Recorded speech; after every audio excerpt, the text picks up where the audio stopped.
বাংলাদেশ থেকে 900 দক্ষ গাড়ি চালক নিচ্ছে আরব আমিরাত। বন্ধুরা, বিদেশে যাওয়ার ক্ষেত্রে অধিকতর মানুষ দলে দলে ঝাঁপিয়ে পড়ছেন কিভাবে প্রবাসে গমন করা যায়, এমনটি প্রশ্ন করে থাকেন মুঠোফোনে অথবা ইউটিউবের কমেন্ট বক্সগুলোতে। তাই আজকের এই প্রতিবেদনে জানানোর চেষ্টা করব কিভাবে 900 দক্ষ কর্মী যেতে পারবেন আরব আমিরাতে। তো বন্ধুরা, ভিডিওটি শুরু করার আগে ছোট্ট একটি রিকোয়েস্ট, এই চ্যানেলে যদি নতুন হয়ে থাকেন তাহলে অবশ্যই hit the subscribe, page the bell icon.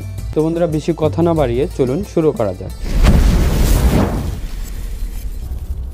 বন্ধুরা, চলে আসলাম ইন্ট্রোর পর।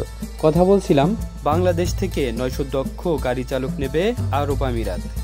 বাংলাদেশ থেকে দক্ষ শ্রমিক হিসেবে বাইক ও ট্যাক্সি চালক নেওয়ার আগ্রহ প্রকাশ করেছে সংযুক্ত আরব আমিরাত। এই মুহূর্তে দেশটির Dubai road and transport authority RTA 900 দক্ষ বাংলাদেশি চালক নিতে আগ্রহী প্রকাশ করেছেন।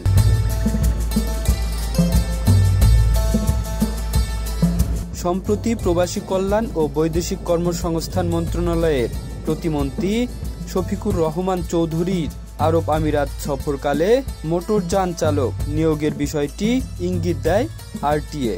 এই বিষয়ে দুবাই বাংলাদেশ কনসুলেটের শ্রম কাউন্সিলর আব্দুল সালাম জানান, প্রতিমন্ত্রী সফরকালে দুবাইয়ের একটি হোটেলে বাংলাদেশ থেকে জনশক্তি আমদানিকারক শীর্ষ 16টি প্রতিষ্ঠানের চেয়ারম্যান ও প্রধান নির্বাহী কর্মকর্তাদের সঙ্গে এক বৈঠক করেন। বাংলাদেশ থেকে দুবাইয়ে বাইক ও ট্যাক্সি চালক নেওয়ার বিষয়ে সম্মত হয়েছে RTA।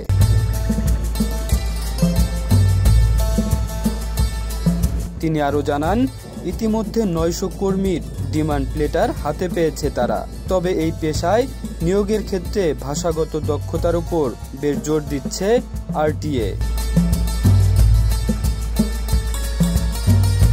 এদিকে বাইক চালক নেওয়ার বিষয়ে জানা যায়, দুবাইতে ডেলিভারি কাজে সুযোগ পান বাইক রাইডাররা। তারা কাজ করেন কমিশন ভিত্তিতে, দিনে 8 ঘন্টা, আবার কেউ বা 12 ঘন্টা কাজ করেন।